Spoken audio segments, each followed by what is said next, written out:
Čo je to tá pančakarma? Pančakarma je vážny zákrok liečebný. Čiže je to taká ozdravná, liečebná, aj preventívna terapia, ktorá jedinečným spôsobom odstraňuje toxíny z hlbokých tkaní a vyvádza ich von. Niektoré centrá v zahraničí lákajú ľudí, ukazujú im exotickú krajinu, krásny oceán a ich tam trošku tak rozmaznávajú tými technikami. A niektoré si berú za úlohu naozaj pomôcť, hlavne pri tých chorobách, kde má alopatická medicína problémy. Čiže v princípe vždy ide o 5 procedúr, ktoré majú tú úlohu, aby toxíny, ktoré odstránili z hlbokých tkaní, vyšli prirodzenými otvormi z tela. Či tých 5 procedúr je vlastne očista hrubého čreva, očista tenkého čreva, očista žalúdka, očista krvi a očista dutín hlavy. A kto by mal nad pančakarmou uvažovať? Je to len pre chorých alebo aj pre zdravých? Pančakarma sa používa jednak ako prevencia 2-krát do roka pri zmene hlavne ročných období, jednak na liečbu takmer všetkých chorôb, kde je to buď pomocná terapia, alebo sama o sebe stačí na to, aby sa človek vyliečil z astmy, z diabetu, z ťažkých kožných chorôb.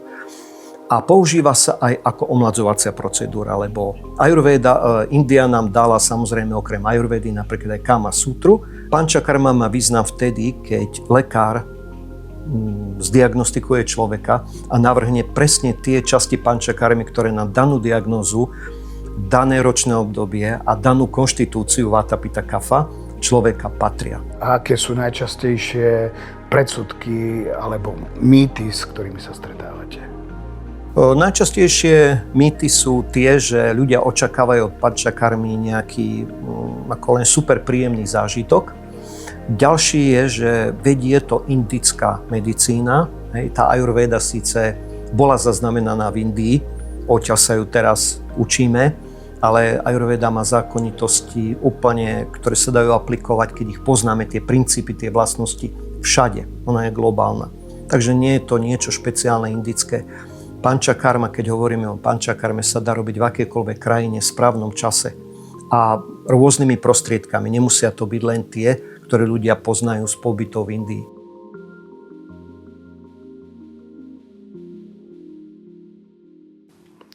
Vážení diváci, sme tu pri ďalšom podcaste o Ayurvede. Keď povieme slovo pančakarma, čo si pod tým môže človek predstaviť, ktorý o Ayurvede nevie úplne nič? O tom nám porozpráva náš dobrý priateľ, kamarát, školiteľ Miro Maduda. Ahoj. Ahoj, ďakujem. Tak čo je to tá pančakarma?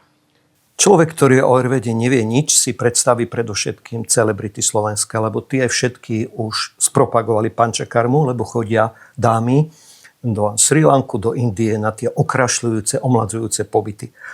No a tí, čo vedia niečo o Ayurvede, tak aspoň základ, tak vedia, že panča je 5 a karma je činnosť, čiže je to taká ozdravná, liečebná, aj preventívna terapia, ktorá jedinečným spôsobom odstraňuje toxíny z hlbokých tkaní a vyvádza ich von.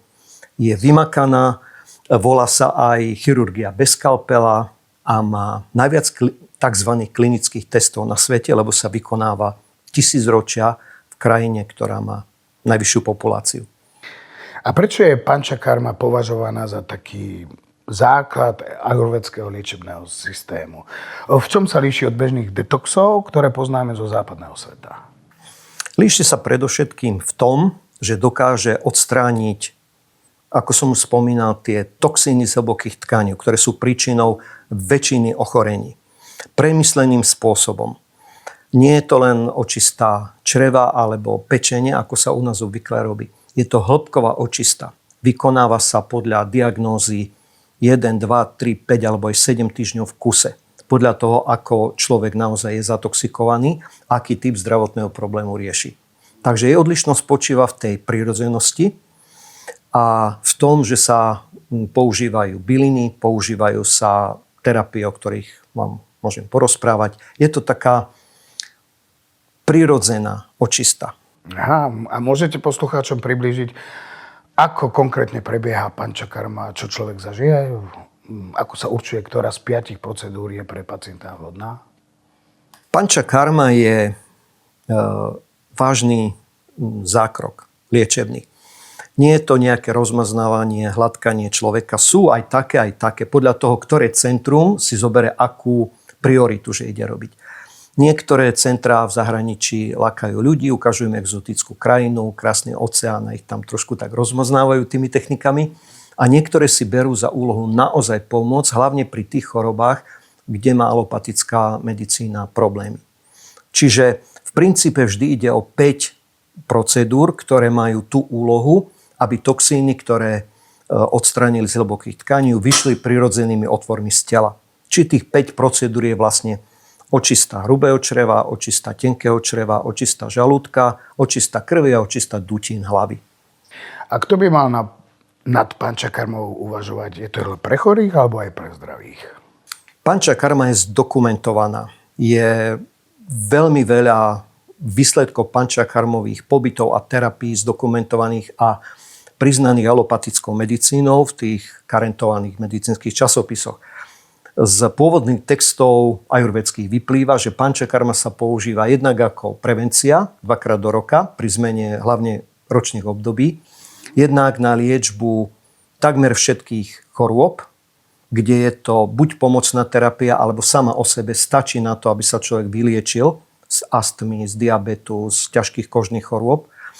A používa sa aj ako omladzovacia procedúra, lebo Ajurvéda, India nám dala samozrejme okrem Ajurvédy napríklad aj Kama Sutru, náuku o vášni, lebo vlastne jeden diel Ajurvédy sa zaoberá aj sexuológiou, omladzovaním a je to veľmi vyhľadávaná téma tu v Európe. Viete, že vlastne je tu na problém s natalitou, fertilitou, že pomaličky tá Európa ako keby vymiera.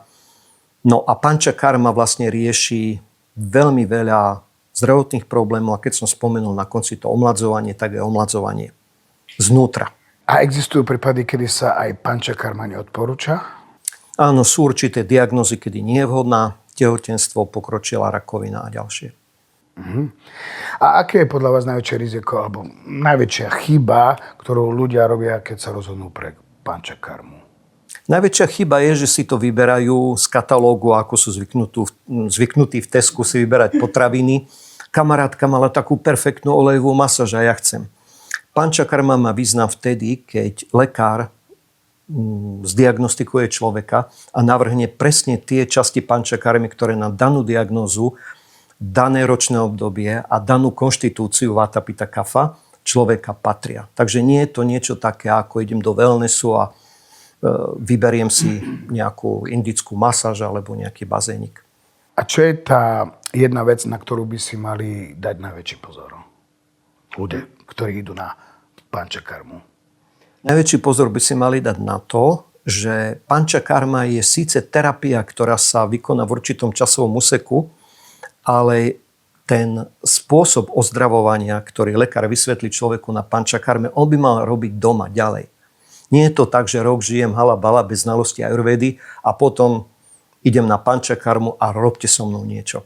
Takže vlastne to hlavné, čo by si mali tí ľudia uvedomiť, je, že áno, teraz mi pomôžu odborníci na tom pobyte, ale ja budem pokračovať. Ja uchopím tú esenciu, ten štýl životný, ten zmysel a budem v ňom pokračovať. No to som sa práve chcel opýtať, že ako sa pančakarma robí dnes mimo Indie, napríklad u nás v Európe.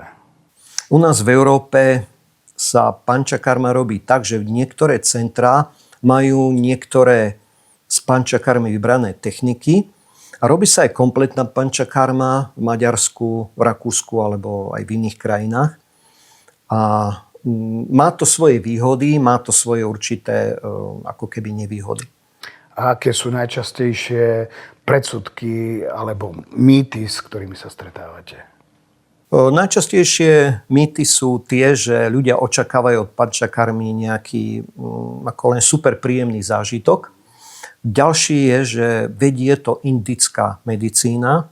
Tá ajurvéda síce bola zaznamenaná v Indii, odtiaľ sa ju teraz učíme, ale ajurvéda má zákonitosti úplne, ktoré sa dajú aplikovať, keď ich poznáme, tie princípy, tie vlastnosti všade. Ona je globálna. Takže nie je to niečo špeciálne indické. Pančakarma, keď hovoríme o pančakarme, sa dá robiť v akékoľvek krajine v správnom čase. a rôznymi prostriedkami. Nemusia to byť len tie, ktoré ľudia poznajú z pobytov v Indii. Mirko, a čo ťa inšpirovalo k založeniu Panchakarma centra práve na Slovensku? Ja som spoluzakladateľ tohto centra preto, lebo som vnímal, že to je chýbajúca tretia noha ajurvédy. Máme vzdelávanie, máme diagnostiky, máme produkty a chýbalo nám miesto, kde sa vykonávajú odborné terapie. Miesto, ktoré umožní aj tým ľuďom, ktorí nemôžu kvôli diagnóze času alebo deťom alebo nejakým iným problémom ísť do Ázie, do Indie, na Srí Lanku, liečiť sa. Práve to sa chcem opýtať, že čo ponúkajú klasické ajurvédske pobyty na Srí Lanke a v Indii?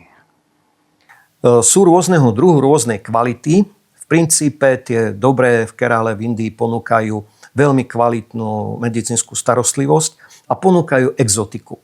Ponúkajú to, že človek si tak trošku odfrkne, ide do tej Ázie, je to taká exotika, iné jedlo, iné počasie, iné jašteričky mu tam behajú, inej farby ľudia, ako je zvyknutí, sú tam, oceán často vidia. Takže je to taký, vrele odporúčam ten zážitok pre všetkých, ktorí sú cestovatelia, ktorí majú radi pobyt vonku, ktorí radi poznávajú. Niektoré centra sú naozaj ako liečebné, niektoré sú také oddychové, v niektorých sa ponúka aj víno, aj mäso, niektoré robia rôzne cestovateľské zážitky podľa toho, ako je to centrum zamerané. Keby som sa mal rozhodnúť medzi Slovenskom a Indiou, tak čo by si mi odporučil? Závisí od toho, čo by si chcel riešiť. Ak by to bol zdravotný problém, tak vieme aj na Slovensku, aj v Indii kvalitne ponúknuť vlastne tú starostlivosť. Ak si človek zanepráznený, ak si by ti žena skákala doma, že tak dlho budeš preč, že ja tu budem s deťmi a čo ja tu budem robiť, tak sa ti nebude dať cestovať do Indie, pretože je to čas, ktorý rezervuje špeciálne na tú pančakarmu, ale si ako keby odpojený. Ženy, ktoré majú napríklad malé deti, tiež nelietajú veľmi na pančakarmy do Indie a na Srí Lanku, lebo si to nemôžu dovoliť. Z hľadiska, hovorím, rodinných záležitostí alebo práce. Pobyt na Slovensku má určité výhody v tom, že je to v centre ajurvédskom pančakarmom, ktoré sme založili, je možné prísť aj s rodinou. To je taká výnimka, lebo väčšinou rodina alebo deti trošku rozrušujú ako keby ten liečebný proces, ale niekedy je to nevyhnutné. Niekedy práve tieto prekážky zabraňujú tomu, že vôbec sa dostať na pančakarmu. Druhá vec je, keď sa lieta lietadlom letecky, tak vlastne lety sú kontraindikované pre niektoré typy ochorení. Ďalšia vec je, že keď sa letí väčšia vzdialenosť a ešte do iného podjemného pásma, rozladí sa dosha váta, o ktorej sme hovorili. A častokrát sa človek 2-3 dní dáva vôbec dokopy z tej cesty. Ženám sa rozbehne menštruácia alebo nepokoj, alebo spať nemôžu. Takže vlastne všetky tieto prekážky, popri inak veľmi krásnom ponuke, ktoré tieto centrá majú, sú odstránené, keď idú na Slovensko. Je to v domácich podmienkách, keď je čokoľvek doma, alebo v práci sadnem do auta, za 2-3 hodinky som doma. Aké procedúry a techniky pančakarmy bude možné zažiť v novootvorenom centre? Všetky, ktoré sú popísané v ajurvéde, to znamená všetkých 5, s tým, že budeme pri nich dodržiavať EU normy, ktoré sa v Ázii nemusia dodržiavať aj z hľadiska hygieny, aj z hľadiska certifikovaných použitých materiálov. Čiže budú tam všetky tie, ktoré som vlastne vymenoval podľa toho, akú diagnózu má klient, ktorý tam príde.